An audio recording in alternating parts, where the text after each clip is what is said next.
అందరికీ నమస్కారం. ఈరోజు మా ఇంట్లో అక్క పెళ్ళి.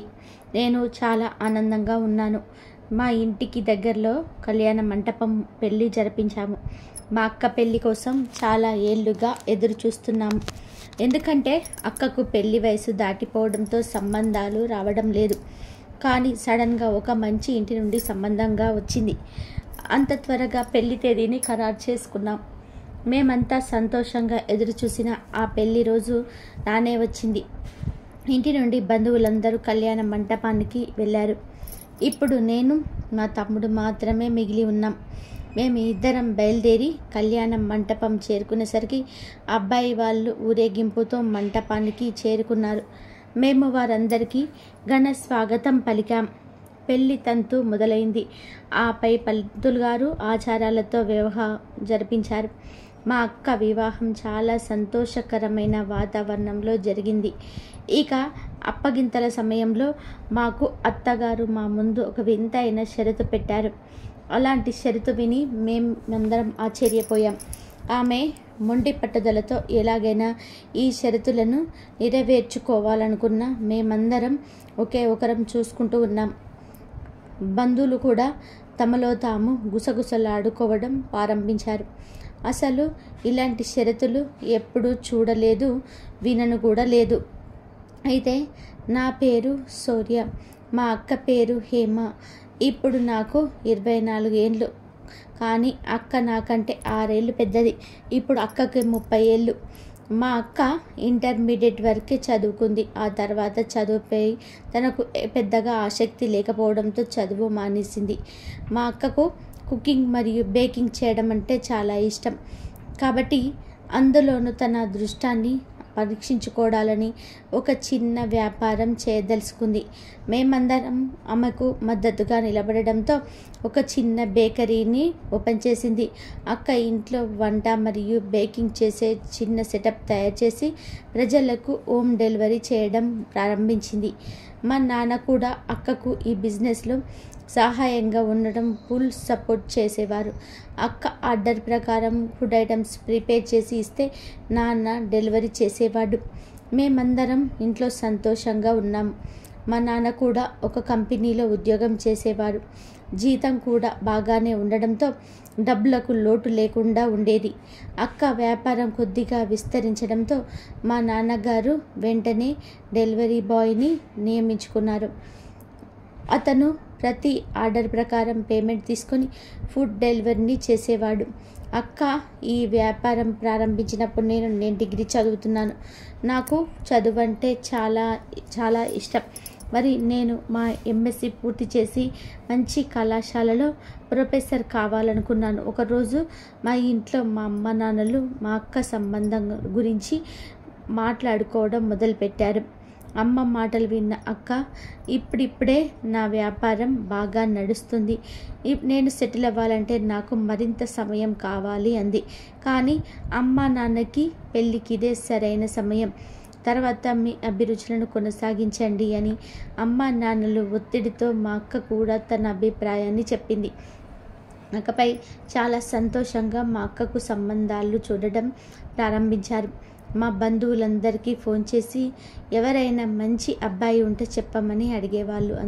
కానీ ఎవరు ఈ సంబంధం చూపలేదు. మా అక్క చూడడానికి అందంగా ఉంటుంది. డ్రెస్సింగ్ సెన్స్తో పాటు మంచి నడవడిక నైపుణ్యాలు ఉన్నాయి. కానీ అక్కకు మాత్రం సంబంధం ఎక్కడా కుదరటం లేదు. ఏదైనా సంబంధం ఫిక్స్ అవుతుందని మేము భావించినప్పుడు ఏదో ఒక కారణం వల్ల మాటల వరకే ఉండిపోయేది. పెళ్ళి దాకా వెళ్ళేది కాదు. అయినా మేము సంబంధాలు చూడడం మాత్రం కొనసాగిస్తూనే ఉన్నాం. ఒకసారి కొన్ని కారణాల వల్ల వాళ్ళు తిరస్కరిస్తే ఇంకొకసారి అమ్మ నాన్నలు తిరస్కరించేవాళ్ళు.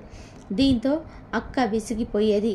ఈ కారణంగానే ఇంట్లో ఎప్పుడూ విచిత్రంగా టెన్షన్స్ పడుతూ ఉండేది. అక్క తను ఏమో తప్పు చేసేదానిలాగా భావించడం ప్రారంభించింది. నాన్నగారు కావాలంటే చెల్లికి సంబంధాలు చూడండి, ఇప్పుడు నాకు సంబంధాలు చూడాల్సిన అవసరం లేదని స్పష్టంగా అక్క చెప్పింది. అమ్మ నాన్నలు అక్క బాధను అర్థం చేసుకున్నారు. పదే పదే తిరస్కరించడం వలన అక్క డిప్రెషన్లోకి వెళ్ళిపోయింది. ఈ సమస్యతో చాలా బాధపడింది. కానీ అక్క అమ్మ నాన్నలు అంగీకరించడానికి సిద్ధంగా లేరు. కాబట్టి వారు నిరంతరం తమ ప్రయత్నాలలో నిమగ్నమై ఉండేవారు. వారు ఎంత ప్రయత్నించినా కానీ సంబంధాలు కుదిరేది కాదు. రోజువారీ తిరస్కరణలు అక్కకు మానసిక సమస్యలను కలిగిస్తున్నాయి. అయితే అక్క డిప్రెషన్లో నుంచి అంతగా తెలుసుకోలేకపోయాం. భావోద్వేగ విధ్వంసంలో మా అక్క బాధితురాలిగా మారి చాలా ప్రమాదకరమైన అడుగు వేసిన రోజున మేము అక్క పరిస్థితిని గురించి అర్థం చేసుకున్నాం. ఏం జరిగింది అంటే, ఆ రోజు కూడా మా అక్క కోసం ఒక సంబంధం వచ్చింది. ఆ కుటుంబం చూడడానికి చాలా మంచి వాళ్ళలాగా ఉన్నారు. మా అమ్మ వచ్చి వాళ్ళతో సంబంధం గురించి మాట్లాడుతూ ఉంటే అకస్మాత్తుగా ఆంటీ మీ కూతుర్ని పిలవండి అని చెప్పింది. తప్పకుండా పిలుస్తారని అమ్మ వెళ్ళి అక్కను రూమ్లో ఉంచి బయటకు తీసుకొచ్చింది. అక్క రోజు ఇంట్లో ఉండేలాగా అలాగే చాలా సింపుల్గా రెడీ అయింది. వెళ్ళి సోఫాలో కూర్చుంది. అమ్మాయి అయితే బాగుంది, కానీ వయసు కొంచెం ఎక్కువ అనిపిస్తుంది అని అబ్బాయి వాళ్ళ అమ్మ మా అమ్మతో చెప్పింది. ఇది విని అక్క అమ్మ వైపు చూసింది, కానీ అమ్మ మౌనంగా ఉన్నది సైగ చేసింది. అక్కకు బదులుగా స్వయంగా సమాధానం ఇచ్చింది. లేదు, మా అమ్మాయికి ఇంకా 26 సంవత్సరాలు, కానీ ఆంటీ అంగీకరించడానికి సిద్ధంగా లేదు. ఎందుకంటే మా అక్క శరీరము మున్పటికంటే కొంచెం లావుగా మారినందున మీ కూతురికి ఖచ్చితంగా కనీసం 32 ఏళ్ళు ఉంటాయి అనడంతో అమ్మ నాన్న మౌనంగా కూర్చుండిపోయారు. దాంతో ఆంటీ మీరు కట్నంగా ఏమేమి ఇస్తారు అని అడగడం మొదలుపెట్టారు. ఈ మాట వినగానే మా అక్క టక్కున లేచి హాల్లో నుంచి బయటకు వెళ్ళిపోయింది. అక్క ఇలా చేయడం వల్ల ఆంటీ గారికి చాలా అవమానంగా భావించి వెంటనే లేచి నిల్చొని చెప్పింది. మొదటిగా మీ అమ్మాయికి ఇంత వయసు వచ్చింది, పైగా ఆమె కోపం కూడా. ఇలాంటి అమ్మాయితో మేము పెళ్ళికి సిద్ధంగా లేము. నా కొడుకుకి చాలా సంబంధాలు వస్తున్నాయి. ఇంతకన్నా చిన్న వయసు వారు మరియు అందంగా ఉండి అధిక కట్నం ఇచ్చే అమ్మాయిల సంబంధాలు సిద్ధంగా ఉన్నాయి అంటూ అమ్మ నాన్నలను తిట్టుకుంటూ వెళ్ళిపోయింది. తర్వాత మా అమ్మ ఏడవడం ప్రారంభించింది. ఎందుకంటే ఇంతకు ముందు ఎప్పుడు అలాంటి పరిస్థితిని ఎదుర్కోలేదు. అక్క మాత్రం తమ కథలోకి వెళ్ళి గడియ పెట్టుకోవడం వల్ల అమ్మ నాన్నలు చాలా ఆందోళనగా కూర్చున్నారు. ఇంట్లో వాతావరణం చాలా విచిత్రంగా మారింది. కానీ అందరినీ మామూలుగా మార్చడానికి నేను ఆ మాటలు ఈ మాటలు చెప్తూనే ఉన్నాను. త్వరగా రాత్రికి ఆహారం సిద్ధం చేశాను. అందరినీ టేబుల్ దగ్గరికి రమ్మని చెప్పాను. కొద్ది సమయం తర్వాత అమ్మ నాన్నలు చేతులు కడుక్కొని వచ్చారు. నేను అక్కని భోజనం చేయడానికి రమ్మన్నా కానీ అక్క అస్సలు తలుపు తీయలేదు. నేను 2-3 సార్లు తలుపు తట్టాను, కానీ లోపల నుంచి ఎటువంటి సమాధానం రాలేదు. నేను టెన్షన్గా నాన్న వైపు చూశాను.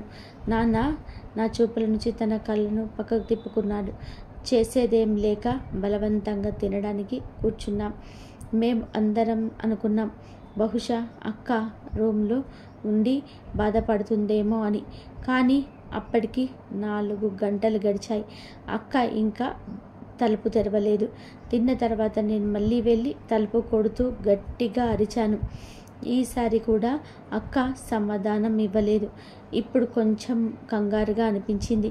నేను నాన్నతో అన్నాను, ఏదో జరిగింది అని మీరు ఈ తలుపులు ఏ విధంగా అయినా తెరవండి అంటూ ఆందోళనగా చెప్పాను. ఇప్పుడు నాన్న కూడా టెన్షన్ పడ్డాడు. ఎందుకంటే ఇంతకు ముందెప్పుడు అక్క ఈ విధానంగా ప్రవర్తించలేదు. కాబట్టి మా నాన్న తమ్ముడు కలిసి తలుపులు బద్దలు కొట్టేసరికి మా ముందు ఉన్న దృశ్యం చూసి మా కాళ్ళ కిందన నేల జారిపోయింది. అక్క మంచం మీద బోర్లా పడి ఉంది. నేను వెళ్ళి అక్కను పక్కకు జరిపాను. అక్క స్పృహలో లేదు. నోటి నుండి కొద్దిగా తెల్లటి నురుగు వస్తుంది. నేను భయపడిపోయాను. టెన్షన్ పడుతూ అక్క పల్సుని చెక్ చేయగా చాలా నెమ్మదిగా కొట్టుకుంటుంది. వెంటనే నాన్నతో చెప్పాను, అక్కను హాస్పిటల్కి తీసుకొని వెళ్దాము అని. అప్పటికే నాన్నకు కాళ్ళు చేతులు చల్లబడ్డాయి. వయసులో ఉన్న కూతుర్ని ఈ స్థితిలో చూడడానికి తల్లిదండ్రులకు చాలా ధైర్యం కావాలి. ఈ సమయంలో మేమంతా హాస్పిటల్కి తీసుకెళ్ళాము అక్కను. అక్కడ ఆమెకు అత్యవసర చికిత్సను అందించారు. డాక్టర్ చెప్పిన ప్రకారం మరేమంత సమయం గడిచి ఉంటే అక్క బ్రతకడం అసాధ్యమని చెప్పి ఇది సీరియస్ కేస్, ఈ కేసు గురించి పోలీసులకు చెప్పాల్సి ఉంటుంది. అదంతా మా నాన్నగారు కూతురు పరువు పోతుందని డాక్టర్ గారిని చాలా అంటే చాలా రిక్వెస్ట్ చేశారు. మా నాన్న పరిస్థితి అర్థం చేసుకున్న ఆ డాక్టర్ కూడా పోలీసులకు సమాచారం ఇవ్వలేదు. అక్కను రాత్రంతా కూడా హాస్పిటల్లోనే ఉంచారు. ఉదయానికి ఆమె ఆరోగ్యం బాగుపడింది. స్పృహ వచ్చిన తర్వాత అక్క ఎవరితోనూ మాట్లాడలేదు. ఆమె కన్నీళ్లతో మౌనంగా ఏడుస్తూనే ఉంది. నేను కూడా అక్కతో ఏమీ మాట్లాడలేదు. ఎందుకంటే నాకు తనలోని బాధ తెలుసు. ఒక అమ్మాయి తనలో ఏ లోపం లేకపోయినా పదే పదే రిజెక్ట్ అవ్వడం అనేది ఎంత బాధగా ఉంటుందో నేను అర్థం చేసుకోగలిగాను. ఉదయం డాక్టర్ సందర్శించిన తర్వాత మేము అక్కను ఇంటికి తీసుకొని వచ్చాము. అక్క నిద్ర మాత్రలను వేసుకుంది. అక్క ఈ పరిస్థితికి బయటపడడానికి 2-3 రోజులు పట్టింది. ఆ తర్వాత అందరం సాధారణ జీవన శైలికి వచ్చేసాం. నేను అక్కకి వివరించేదాన్ని, నీకు ఏదైనా జరిగితే అమ్మ నాన్నలు ఏమవుతారు? నాన్న వాళ్లకు ముందే చాలా టెన్షన్ ఉన్నాయి. ఇప్పుడు నువ్వు వాళ్ళని మరింత దుఃఖాన్ని కలిగిస్తున్నావు అనడంతో అక్క చాలా బాధపడింది. ఏమీ మాట్లాడకుండా తలదించుకుంది. ఈ సంఘటన తర్వాత అక్క కాస్త మౌనంగా ఉండడం ప్రారంభించింది. కానీ ఆమె ఒక్క విషయం మాత్రం మానలేదు. అదే తన పనిలో చాలా నిజాయితీగా ఉండేది. తనలోని గిల్టీనెస్ పోయిన తర్వాత అక్క అమ్మ నాన్న దగ్గరికి వెళ్ళి క్షమాపణలు చెప్పడంతో అక్కని హత్తుకొని ఏడవడం ప్రారంభించారు. కొన్ని రోజుల్లోనే పరిస్థితులు అన్నీ కూడా నార్మల్గా అయిపోయాయి. కొద్ది రోజుల తర్వాత అమ్మ నాన్నలు మళ్ళీ అక్కగా సంబంధం గురించి మాట్లాడబోయారు. అప్పుడు నేను అక్క మానసిక స్థితిని దృష్టిలో పెట్టుకొని ఎవరితోనూ సంబంధం గురించి కొన్ని రోజుల వరకు కూడా మాట్లాడొద్దు, అలాగే ఎవరిని పిలవకండి అనడంతో మా నాన్నగారు మా ఉద్దేశాన్ని అర్థం చేసుకున్నారు. కాబట్టి నాన్న మళ్ళీ సంబంధం కోసం ప్రయత్నించలేదు. మా అక్క మా దగ్గరికి వచ్చి కనీసం నువ్వైనా పెళ్లి చేసుకో అనడంతో ఇప్పటికే నాకు పెళ్లి చేసుకోవడం ఇష్టం లేదు. ఎందుకంటే నేను నా కలలను సాకారం చేసుకోవాలని, అందుకే ఉద్యోగానికి దరఖాస్తు చేశాను. గవర్నమెంట్ కాలేజీలో ప్రొఫెసర్ ఉద్యోగం చేయాలనేది నా కోరిక. నేను ఉద్యోగం కోసం వెతుకుతున్నాను. మరోవైపు మా కుటుంబ సభ్యులు కూడా మా అక్క కోసం భాస్కర్ సంబంధం మాకు తెలిసిన ద్వారా వచ్చింది. ఒకవేళ అబ్బాయి వాళ్ళకి సంబంధం కనుక నచ్చితే మరింత ముందుకు వెళ్ళొచ్చు అని నాన్నతో చెప్పారు. అబ్బాయి వాళ్ళు ఒప్పుకోవడంతో సరిగ్గా 3 రోజుల తర్వాత అబ్బాయి వాళ్ళ ఇంటికి వచ్చారు. తర్వాత సంబంధం ఖచ్చితంగా ఖాయమవుతుందని పూర్తి ఆశతో ఉన్నాము. కాబట్టి మేము దాని ప్రకారమే అన్నీ సిద్ధం చేసుకున్నాం. మేము అనుకున్నట్లుగానే జరిగింది. బంధువులు అందరి ముందు ముఖ్యమైన విషయాలన్నీ మాట్లాడుకున్నారు. అక్క కూడా భయపడుతూనే ముందుకు వచ్చింది.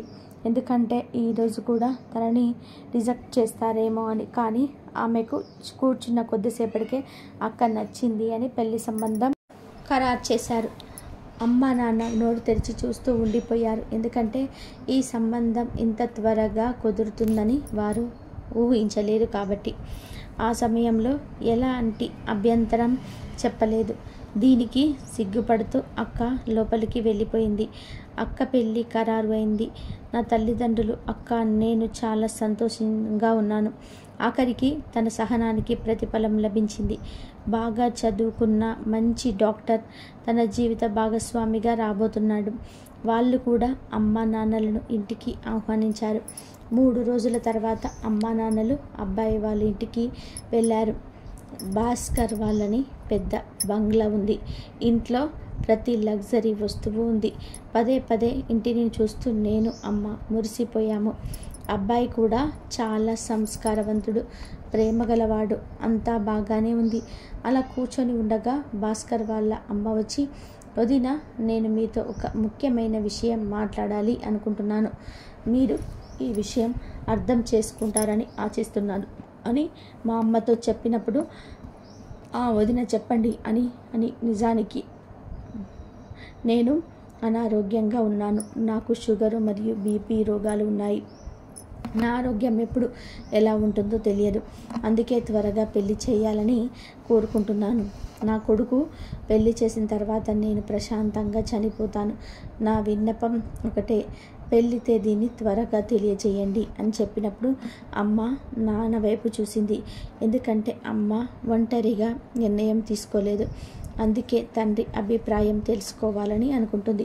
నాన్న కూడా కొంతసేపు ఆలోచించి, సరే మీ కోరిక ప్రకారం కానివ్వండి, ఈ విషయంలో మాకు ఎటువంటి అభ్యంతరం లేదు.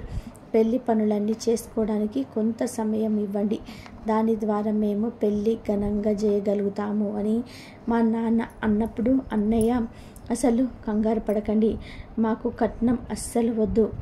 మీరు మీ కూతురికి 2 జతల బట్టలు ఇచ్చి పంపించండి చాలు. మీ కూతుర్ని మాకిస్తే అన్నీ ఇచ్చినట్టుగా భావిస్తాము. ఇది మాకు పెద్ద విషయం అని ఆంటీ ఎంతో ప్రేమగా చెప్పింది. ఇది మీ ప్రేమ పెద్దరికం, కానీ మా కూతుర్ని ఈ విధంగా అత్తారింటికి పంపలేము. సమాజం ఏమనుకుంటుంది కాబట్టి ఉన్న ఆచారాలను పాటిస్తామని నాన్నగారు అన్నారు. 20 రోజుల తర్వాత పెళ్లి తేదీ ఖరారైంది. అమ్మ నాన్న చాలా సంతోషించారు. మా కుటుంబంలో ఇదే మొదటి పెళ్లి. పెళ్లి కోసం నేను అక్క షాపింగ్ మొదలుపెట్టాం. ఒకరోజు నాకు గవర్నమెంట్ కాలేజీలో ప్రొఫెసర్ ఉద్యోగం వచ్చిందని, 2-3 రోజుల్లోనే కాలేజీలో చేరాలని కాల్ లెటర్ వచ్చింది. నా విజయానికి అందరు చాలా సంతోషించారు. అందరికీ స్వీట్లు పంచాం. నేను చాలా సంతోషించాను. ఒకదాని తర్వాత ఒకటి ఆనందం పొందుతున్నాను. మా నాన్న అక్క పెళ్లి కోసం ముందు నుంచే కొన్ని వస్తువులను దాచి ఉంచారు. ఇప్పుడు ఎలక్ట్రానిక్ వస్తువులు, ఫర్నిచర్ కొనుగోలు చేయడం మొదలుపెట్టాము. మేము పెళ్లి పనులలో బిజీగా ఉన్నాము. భాస్కర్ కుటుంబం 1-2 సార్లు వచ్చారు అక్క బట్టలు కొలతలు తీసుకోవడానికి. పెళ్ళికి ఎంతమంది హాజరవుతారో కనుక్కోవడానికి నేను, నాన్నగారు భాస్కర్ వాళ్ళ ఇంటికి వెళ్ళాము. మేము వస్తున్నట్టుగా చెప్పడంతో ముందుగానే ఆంటీగారు డోర్ దగ్గర ఉండి మమ్మల్ని స్వాగతించి లోపలి కూర్చోపెట్టారు. అప్పుడు ఇంట్లో భాస్కర్ వాళ్ళ నాన్న లేడు. అన్నయ్య మా వైపు నుంచి 10-15 మంది మాత్రమే పెళ్ళికి హాజరవుతారని ఆంటీగారు స్పష్టంగా చెప్పారు. ఎక్కువ మందిని పిలిచి మిమ్మల్ని ఇబ్బంది పెట్టకూడదని భావిస్తున్నాము అంది. అందరూ నాన్నగారు ఈ వేడుకను అంగరంగ వైభవంగా నగరంలోని పెద్ద హోటల్లో చేస్తాను. మాకు ఏమి అభ్యంతరం లేదు. మీరు ఎంతమందిని పిలుచుకుంటారో పిలుచుకోండి అన్నారు. కానీ ఆంటీగారు స్పష్టంగా నిరాకరించడంతో నాన్న ఏమీ అనలేకపోయారు. నాకైతే ఈ విషయంలో ఆంటీ నచ్చలేదు. చాలా గర్వంగా మమ్మల్ని తిరస్కరించినట్టుగా అనిపించింది. నేను నాన్నతో వెళ్ళే దారిలో చెప్పాను, ఆంటీ చెప్పింది నాకు నచ్చలేదు. మనం కనీసం 50-100 మందికి కూడా భోజనాలు పెట్టలేని స్థితిలో ఉన్నామా? తను కూడా మన సంతోషం గురించి ఆలోచించాలి కదా అనడంతో ఆవిడకు మన మీద భారం వేయడం ఇష్టం లేదేమోలే. ఇప్పుడు నువ్వు ఈ విషయం వెళ్ళి అక్కతోనూ అమ్మతోనూ చెప్పవద్దు. వాళ్ళకి కూడా బాధగా అనిపిస్తుంది అని అన్నారు. అప్పుడు నేను సైలెంట్ అయిపోయాను. కానీ గుండెలో ఏదో ఒక మూలన అనుమానం మొదలైంది. పెళ్లి రోజు వచ్చేసింది. మా అక్క పెళ్లి కూతురు లెహంగాలో చాలా అందంగా కనిపించింది. ఆకాశంలో నుంచి వచ్చిన దేవకన్యలాగా ఉంది.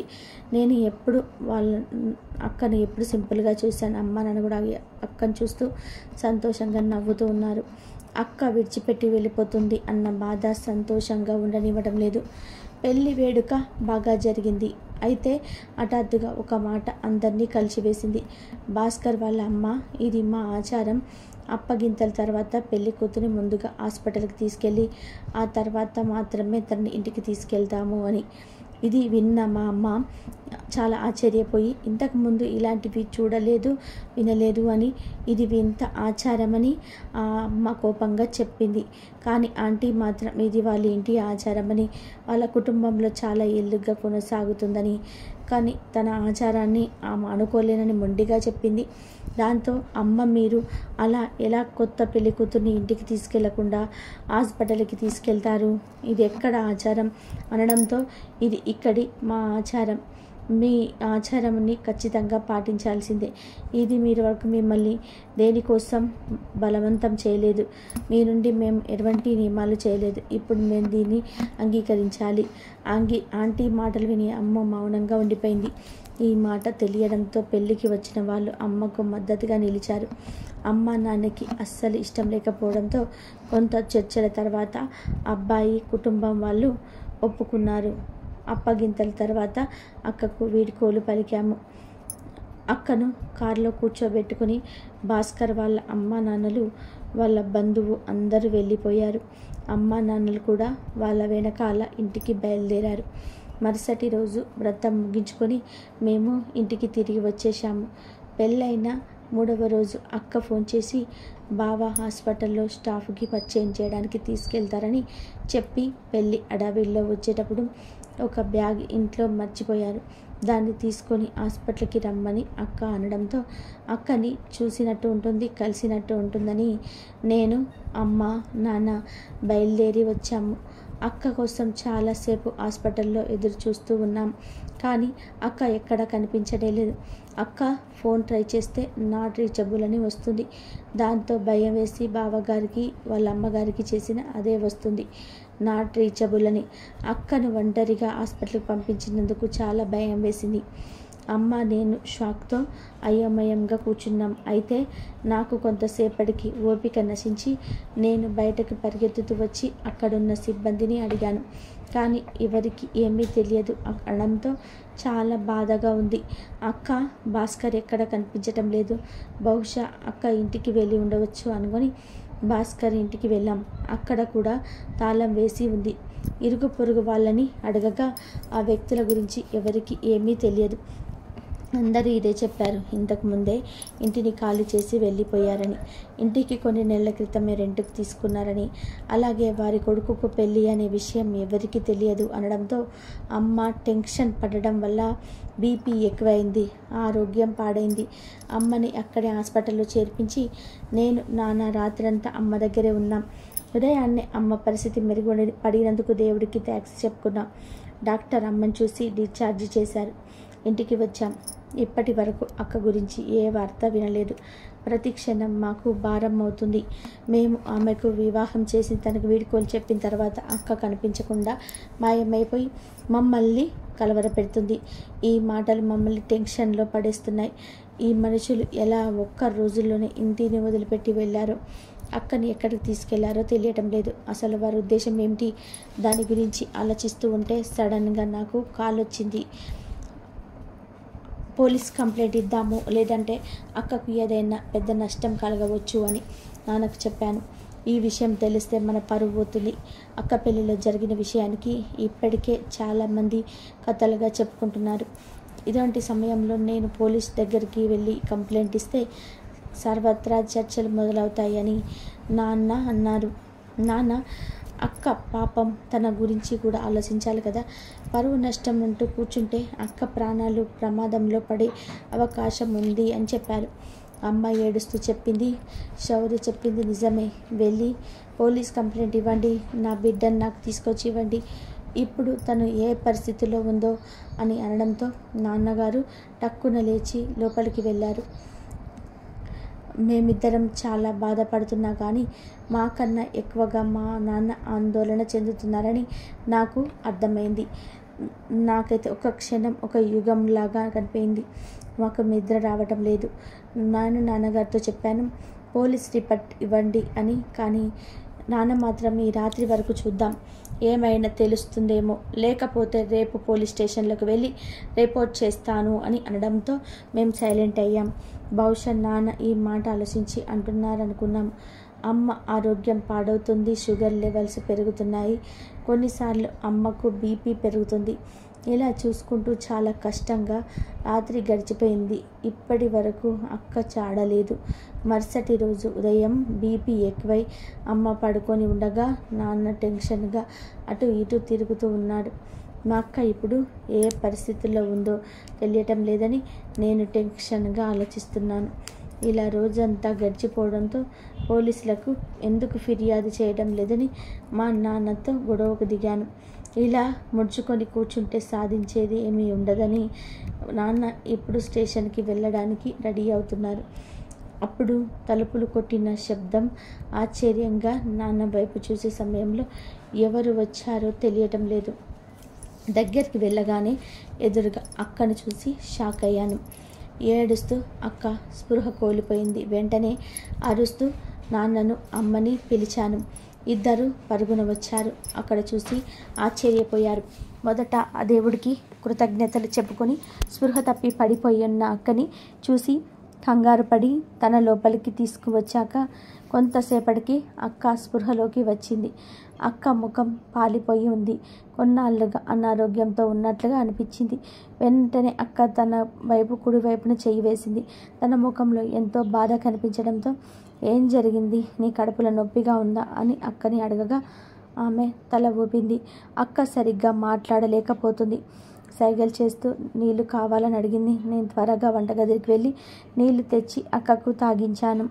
కానీ అక్క మాత్రం లేవలేకపోతుంది. పడుకొని నీళ్లు తాగేసి శరీరంలో ప్రాణం లేచినట్టుగా మళ్ళీ పడుకుంది. ముగ్గురం చాలా టెన్షన్ పడుతూ అక్క ఇబ్బందిని చూస్తున్నాం. అక్క నీకేమైంది, విషమేంటో చెప్పు అని అడగగా కొంతసేపటికి అక్క వెళ్ళగా మాట్లాడడం ప్రారంభించింది. వ్రతమైన మరుసటి రోజు తర్వాత నన్ను హాస్పిటల్ స్టాఫ్కి పరిచయం చేస్తానని చెప్పి నన్ను ఆపరేషన్ థియేటర్కి తీసుకెళ్లారు. ఇది చూసి నేను చాలా భయపడిపోయాను. నన్ను ఇక్కడికి ఎందుకు తీసుకొచ్చారు అని పదే పదే అడిగాను.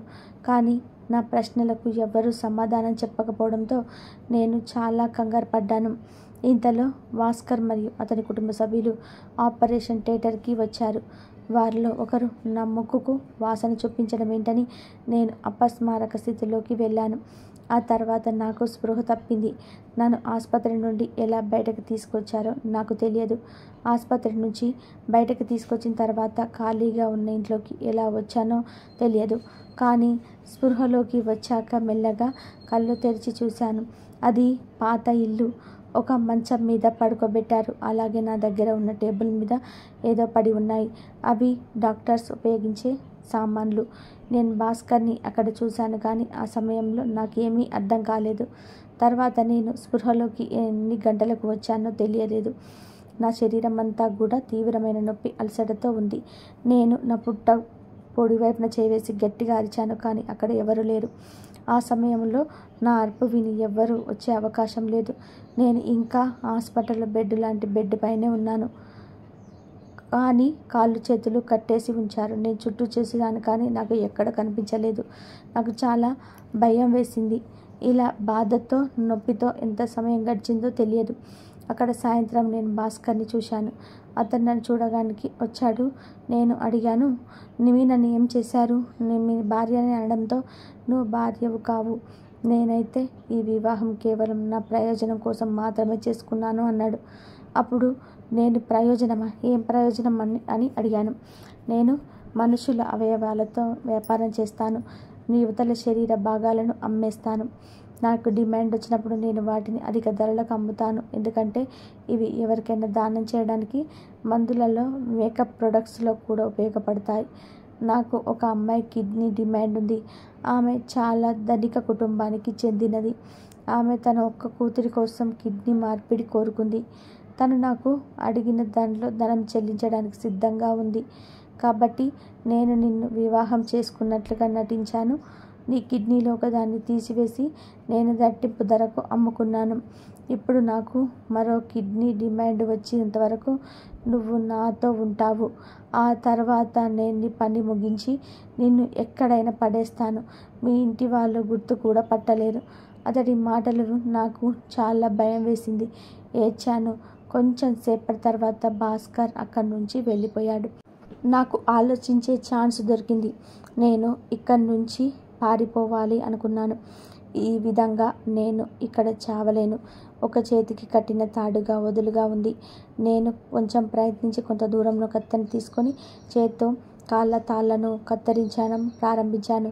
కడుపు నొప్పిగా ఉన్న కొంతసేపటి తర్వాత తాళ్లను కత్తిరించేసి ఆపై నేను అక్కడి నుండి పారిపోయాను.